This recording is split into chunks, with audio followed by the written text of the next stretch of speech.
Hello, my fellow Ripplers. This is Chris Miles, your cash flow expert and anti-financial advisor. Chris Miles was able to retire twice by the time he was 39 years old. But he's not content to just enjoy his own financial freedom and peace of mind. Chris wants you to have your own ripple effect so you can live free today. He's not the financial advisor you expected. He's the anti-financial advisor you deserve. He's jumping behind the mic right now, ready to make waves. Here's Chris Miles. Well, I'm the show that's for you. Those of you that work so hard for your money and you're now ready for your money, start working harder for you today. You want that freedom and cash flow now, not 30 or 40 years from now if you're lucky, but you want it today so you can live that life that you love, to do what you love with those you love. But guys, it's not just about getting rich, it's about living a rich life, because as you are blessed financially, you now have a greater capacity to be a blessing in the lives of those around you. That is a ripple effect I'm here to create for you today. So much thank you for tuning in. You guys have been not only binging on these episodes, but you've been sharing this with other people, allowing this ripple effect to work through people's lives. Because man, this is the thing that people need. People are praying for this, and I appreciate you guys making that happen. If you haven't done so already, be sure to go to our website, moneyripples.com. Check out a lot of our other free resources, whether about infinite banking, like we're talking about today, or other things, even about passive income that you can check out right now. Okay, so I want to talk about infinite banking today. Now, it's so funny because I know it's such a polarizing topic for people, which dang it, that's why I want to do it.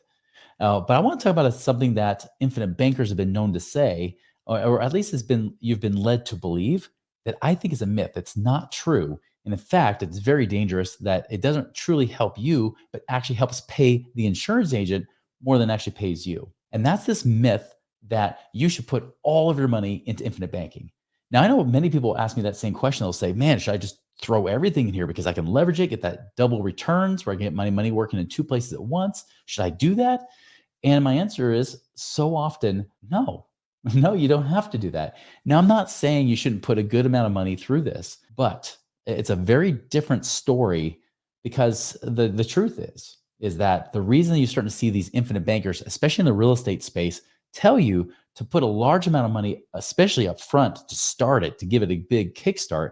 The reason they say that is because they make the most money, because that's where the biggest insurance costs come in. So let me show an example of what I mean by this. All right, so here's an example that one of my real estate investor friends sent over to me. He said, hey, this guy told me to throw in almost $750,000 up front and then pay about $250,000 a year thereafter. And I said, send me the numbers. Now, I knew he was talking about, because this person, I know personally, they're a friend. And so I don't want to trash talk them. But I also know that as an investor, from my perspective, this is kind of BS. So you'll see here, now this is a big mess. Now this is what gets people usually. There's such a big jumbled mess. You don't even know what you're looking at. So you do one of two things. Either one, you do nothing because you're not sure. It doesn't seem to make sense, quote unquote. I've had many of you guys reach out and say, this is the first time infinite banking actually made sense for me. This is the big reason, because they make it messy. Secondly, as well, is that if you don't do anything because it's messy, you might just end up trusting the person because you like the person, but you're not realizing this might cost you hundreds of thousands, if not millions, as you'll see in my friend's case here. In fact, I even told my friend, I said, thank you for sending this over and not pulling the trigger, because if you did, you would actually cost yourself over $1 million here in just the next few years. Let me show you what I mean. Now you'll see here, if you can see here, all right. Here's the two columns I want you to pay attention to, right? There's the cumulative net premium. So you see, like, all right, well, anyways, cumulative, it says, cumulative net premium right there, 713,976. Basically put it 714,000 year one.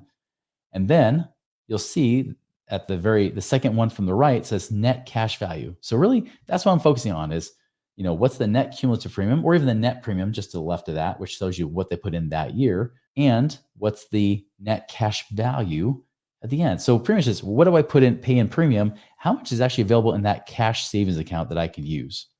So in his case, you put in about 714,000 in year one, you have about 442,000 in cash. This is better than the average infinite banking policy. This is better than a typical whole life, because if you put in 714,000, most of those insurance policies, you'll have zero cash to show for it. All of it goes to fees. All of it goes to paying the insurance costs. And from the insurance costs is how the agent makes their money. They make a percentage of those insurance costs. That's how it works. Okay. So in this case, only 62% goes to cash. This is still better than 100, 0% going to cash, but still 62%. That means 38% of this is going to fees. So if he has 442,000, that means there's roughly about $270,000 going to fees. And then that agent makes a percentage of that cut. And then, of course, after that, they start paying roughly about, you'll see here, like 270,000 a year throughout. There actually is a year he pays almost 470,000. For whatever reason, I don't know. I think I just did it to prove a devil's advocate point to show we're still going to kick the crap out of these numbers. But you'll see it as it builds along. Now, I'm showing the cumulative net premium because if you look here, as we get down to year 16, you've paid $5 million into it, 4.967 million, right? You can see that. Now, the cash value after you've paid almost really about 5 million, the cash value is just over 6 million. So, okay, not bad, right? You've netted $1 million. Many people that criticize whole life say, oh, you just pay cost. But the truth is you have more in cash here than what you've paid into it, even by that 16th year. Not the best. And that's why I told him, I said, this is good, but it's not great and definitely not the best. Now, let me show you that apples to apples, right? Because again, he paid 5 million or almost 5 million into it, had 6 million in there. In mine, you'll see here, now just the first year loan, he pays 714. I don't know why it came up a few $100. I think it's because he gave me a different number in the beginning. Anyways, pretty much, it was like only $800 more. But look, instead of having 442,000 in year one, he's got 535,000. That means he's got over $90,000 more than the other scenario. So you've basically saved $90,000 in costs because it's only 25% goes to cost, not 38% going to cost in this case. So already day one, we've got a lot more money, almost $100,000 more. Now look here, year 17. Now by this point, I've got about 5 million who paid into it, but right here, right next to it is total cash value is almost 7.3 million. So he's got $1.2 million more than what he has over here, where again, he paid almost 5 million there. And he's got a little under 6.1 million. So still, even if you net it out, because there is a little bit difference there, still that's roughly at least 1,150,000, give or take, better. So almost 1.2 million better on ours versus theirs. And that's just doing apples to apples. Now, again, this is, I'm showing like 714,000 going in, 270,000 per year. And even the minimum, I show them that for a few years just to show that it's actually the minimum is only 140,000. You don't have to pay 270. In this one, actually, because that base premium is about 270,000, he has to pay 270,000 every year. He's required to pay 270,000. If he can't pay it, and if he doesn't have enough money in cash to be able to pay it, he loses the policy, right? We don't want that to happen. So in this case, we did it differently where, yes, he puts in a lot more money, but his minimum is only 140,000. It's half of what it is. Now, this is, again, I was trying to show him apples to apples, but this is not what I'd recommend. Coming back to this point here, my recommendation is not to do just do this big dump in. I said, listen, tell me about your cash flow situation. What's really happening here? And he said, yeah, I've got about $1 million sitting in cash I could put in here. And of course, like all people, they say, well, should I just throw it all in? I said, no, don't do that. In fact, what I'm going to recommend is maybe only do about $250,000 a year, which is less than what the guy was having you do. I said, do $250,000. You could still invest more of that money, but let's just do $250,000 a year. Watch what happens, guys. I said, if you do $250,000, here's the great thing is that we're only going to let you do up to 8 years. Now we could design it to where he could do it longer if he chose to. We could do it that way. I showed him, I said, well, what's the reality? Are you going to keep dumping in this money pretty aggressively? He said, no, probably within 10 years, I might back off of my investing and just kind of take it easy in my real estate. I said, if that's the case, well, then we don't want to keep dumping in $250,000. I mean, maybe we could, but maybe we don't want to. So let me show you this. I said, here's the way to get your best ROI. You put in 250,000. Look, from day one, you've got almost 200,000. So already, just a little over 20% is coming out in cost here. That's not bad. I said, this is really good. In fact, now his death benefit is less. Why? Because I lowered the death benefit. Because remember, the insurance cost is what the agent gets paid off of. So I try to figure out, well, for $250,000 to go in, what's the smallest death benefit he needs to do to allow that 250,000 to go in? 4.675 million, right? And it still grows every year, which is great. But again, 197,000. Here's what's awesome, right? He does it for 8 years, put in 2 million. He still got 250,000 more. And that's assuming the dividends don't go up, which they're already predicted to go up in 2025 because of the higher interest rate environment right now. But still, even if they just stayed the same, they stayed at the lowest that they've been for a while, he still has 250,000 more than he paid in even by the 8th year. This is already really by the 3rd year, it's pretty much paying for itself. There's a net profit, a net gain from the dividends. The interest that you're earning is paying for the insurance costs. So when you're putting money in, all the money's going in, that's accessible for you. You can actually use that money versus some of these other ones. You have to wait several years before it finally gets to that point. And look at this. The minimum on that $250,000 is only $49,000 a year. So even though this guy could literally pack away $250,000 plus a year, he's only required to put away, in this case, $49,000. And worst case scenario, even if he can't pay the $49,000, he borrows from the cash value, which from day one he's got $197,000. He could borrow $49,000 from that, pay it right back in, and of course, like I said, depending on the year, especially if it's after the 3rd year, whatever he's paying in is growing by more than what he pays in. So even if he had to borrow to pay that, say that $250,000 and say in year 4, right? Even if he doesn't have to do the $250,000, but say he does, great. He still puts the money in. The money's still there, but he borrowed from the policy to be able to put it right back in. And yeah, you net gain over almost $30,000 anyways. So that was my point. It's like, man, like, and actually even after interest, he's probably still nets about $5,000 even after paying interest on that. So he's still making more than what he's putting in. So again, that flexibility allows you to do so much more. And I think that's important. It's that when you're looking at something like this, you want flexibility, right? You want to be able to know that those numbers are, that you're safe, right? That you can expect the best, but prepare for the worst. You need flexibility. So even though, yes, I could have made triple the commissions by telling him, hey, just do it this way, just like that other guy showed you. Yeah, I like that too. And that's why there's more and more infinite bankers out there trying to teach you, saying, oh, dump in money. It's not even worth it unless you dump in at least 100 grand. I've heard people say that. That is freaking ridiculous, guys. I've told many of you, like, worst case, if you're going to be putting in this policy, if you can save at least $5,000 or $10,000 a year, it can be worthwhile to put it in. If someone's telling you should put in at least 50 or 100,000 a year, they're telling you that because they just want you to make more money. And really, when I say that, you're not making more money, they are. That's the problem. This is why I'm so angry at the infinite banking space, because this is the reason why our company even does it in the first place, because it's hard to trust anybody. Even if they know how to do it right, will they do it right? Or will they focus on their own pocketbook? If you understand an abundant world, and unfortunately, financial people, advisors, insurance agents don't really believe in an abundant world. But if you believe in an abundant world, you know that if you do the right thing for people, the right things always happen for you too. Always. The crazy thing is we've made lots and lots of money doing this. And that's us after we cut back our costs as low as we can get them for any given situation. So the client gets a win, but we still get a win too. You know why? Because our clients put more money in knowing that they don't have to put more money in. They put more money in knowing that the less they're going to insurance costs, they said, well, if I'm going to have more money in here, I might as well put more. But notice that we still talk people off the ledge saying, don't just dump in a ton of cash. Let me give you another example how this integrates with investing, especially, right? So I had somebody come to us that they had a $250,000 in savings. They said, hey, I love this infinite banking concept. I get it. I love it. Let's do it. Should I dump in $250,000 of my savings in here? And I said, no, because if you do that, over $50,000 is going to go to those insurance costs in that first year, because the first year is the most expensive. And that's the way it always is. No matter how much you put in, the first year is most expensive. Then it decreases a little bit in the second year. And then by the third and then the fourth year, the costs decrease significantly, right? So it gets better. And so he said, I got 250,000. Let's throw it in. I said, stop. Let's not do that. I said, let's look at your situation. What's your real cash flow like? And the truth is, the guy could probably put away roughly about, 25, 30,000 or so a year, right? Because he's been putting away in the savings, wants to do some real estate investing. I said, instead of just dumping in, 250,000, let's instead just have you do 50,000 a year as a max. And knowing that your minimum required premium is only about 11,000 a year, you're saving over 30, but you're only required to pay about 11.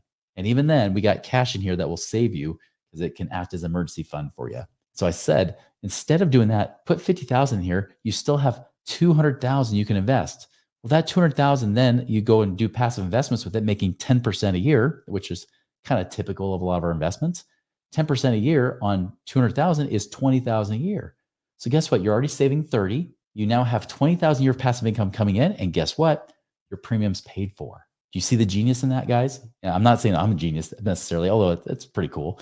But I'm not saying that's the case. I'm saying the genius is your investments then pay for your premiums. Now, of course, I know that investments aren't always guaranteed. There's always risk. You can always lose money, right? So that's why you still got to be careful. You still got to budget around that. But remember, he was already putting away 30,000 a year, but he's only required to do about 11,000 a year. But he can pay into up to 50,000 a year. So he has a range of he can do, has flexibility. And even worst case, something let's say he gets laid off. If he can't even do the 11,000 a year, borrow from the cash, pay the premium, it pays for itself, especially after those first couple of years. So when you design it the right way and you make it flexible enough, it actually becomes really awesome. And people always say, like, well, what's the downside here, Chris? Well, I said, well, I try to minimize the downside for one. But the downside is, again, coming back to those first 2 years, especially, and even 3 years, is that there are some net cost potential in those first few years. So if you pay money in, yes, you're paying for insurance costs. In fact, you pay insurance costs throughout. But the nice thing is by year 3 or 4, the insurance costs are paid for by the interest earned inside the policy. So it's paying for itself by that point, able to grow more cash than what you've paid into it each year. So those first few years, it's the trial effect. And lately, especially as 2022, 2023 was a big faith building period for a lot of people in real estate, especially when things got leaner because it wasn't as fat and happy as it was in 2021, for example. Well, many people say, hey, should I be doing this still? Because I'm paying, this is costing me money. And I have to remind them, I said, well, saving anything looks like it costs you money, but obviously, can you do something with that savings to invest? Yes. No different here. This is just a different type of savings that you can use. Instead of using the bank to do bank savings, you're using your insurance savings. And that's even protected by insurance companies like reinsurance companies and things like that protect your money too. And you earn more than 0.nothing% at the bank. And in most states, it's 100% protected from lawsuits and creditors. It's a big deal. That's awesome. By the way, the guy that's a real estate investor, that's the number one reason why he wanted to do it. He said, wait, in my state, they protect this money? I said, yeah. I'm like, yeah, you can have a savings account in a bank and that will not be protected. They can, if somebody sues you and wins, they can take the money right out of your savings account. They can put a lien on your home, your very home, your residence that your family lives in. They can take that equity away from you. But in this, they cannot. Again, that's most states. Some states like California are kind of jerks. They only protect some of the cash, but they still have some protection. And so that's the nice thing about this, that if you design it just right, and again, you're not just going for what the insurance agent tells you to do. Don't just throw all your money in. I believe in that right balance. Like there's got to be that there's always that happy harmony, right? Because sometimes you could do too little and it doesn't move the needle. You do too much, it creates stress. You go right in the middle. And especially when you start to blend together investing with how you use this, just like that person that had $250,000 sitting in savings. No, we're not going to throw that all in here just to make a big fat commission. Definitely not. In fact, let's drop it by a fifth of that. And not to mention cut even the commissions lower because it's better designed and how we do it, guaranteed every time. And then from there, then you've got the money to still invest to help pay for that premium and even cover at least the minimum part of that premium. You see that? You see how that's cool? That's, in my mind, that's a safer way to go from an investor perspective. Insurance agents, I know they won't see that. They'll say, run all your money through here. Heck, even make it your own personal checking account. You'll pay your own bills with it. Don't do that. That's a ripoff. That's just trying to get them to funnel more money in there so that they get paid, again, more commissions, while you have to wait for it to build and grow before you can even use it for the way that they talk about doing. Don't go buying cars with it. Don't go necessarily go buy houses with it where you get no mortgage on it or something like that, trying to avoid mortgage companies. Guess what? The mortgages are about the same interest rate right now as the insurance loan. But if you get bank money, that's money that you didn't have before that then can be used. And then you have this money in the policy to invest as well. Remember, it wasn't just investing that $200,000 for that guy. He's building up cash in there as well. So then he can also invest more from his policy, not to mention the money he was already earning in passive income. There is where you could start creating that income snowball, that avalanche, where your income, your passive income can keep growing year after year after year. So now, obviously, if you have questions, if maybe you've done something like this before and you're not sure if you have the right strategy, maybe you're even looking at numbers, let us throw our hat in the ring. Let us show you to see if it's good or not. If it is, I was actually just looking at a guy's email, looking for some of these comparisons. And the guy just said, hey, based on my situation, I might just stick with what I have. And we said, you know what? Great. We support you. We'll be honest. If it's something that's somebody's doing a good job, we'll tell you. In fact, I might even be friends with that person. But if you could do better, just like this guy here, saving himself literally into the millions after just 15, 16 years. Guys, there's no excuse why you should be paying more than you deserve. There's no excuse why you should be paying them a bunch of money, helping them go on their nice little vacations and everything else, and helping their family, putting their kids through college when you have to suffer yourself. You deserve more. You deserve that freedom right now. And when you can use this together with your investing, it actually just throws more gasoline on the fire to help you get there faster. So again, if we can always help you, go to moneyripples.com. You can go and reach out to us, contact us. There's even more information on infinite banking there on our website. But either way, I just want you to make sure that you're doing what's right for you and your family, because that's what you deserve. That's what you should have. And make sure you do it proven so it's done the right way every single time, regardless of what the insurance agent gets paid. You know that you're always getting the best deal. That's our commitment to you. Make it a wonderful and prosperous week. We'll see you later. You need flexibility. So even though, yes, I could have made triple the commissions by telling him, hey, just do it this way, just like that other guy showed you. Yeah, I like that too. And that's why there's more and more infinite bankers out there trying to teach you, saying, oh, dump in money. It's not even worth it unless you dump in at least 100 grand. I've heard people say that. That is freaking ridiculous, guys. If you can save at least $5,000 or $10,000 a year, it can be worthwhile to put it in. If someone's telling you you should put in at least 50 or 100,000 a year, they're telling you that because they just want you to make more money. And really, when I say that, you're not making more money, they are.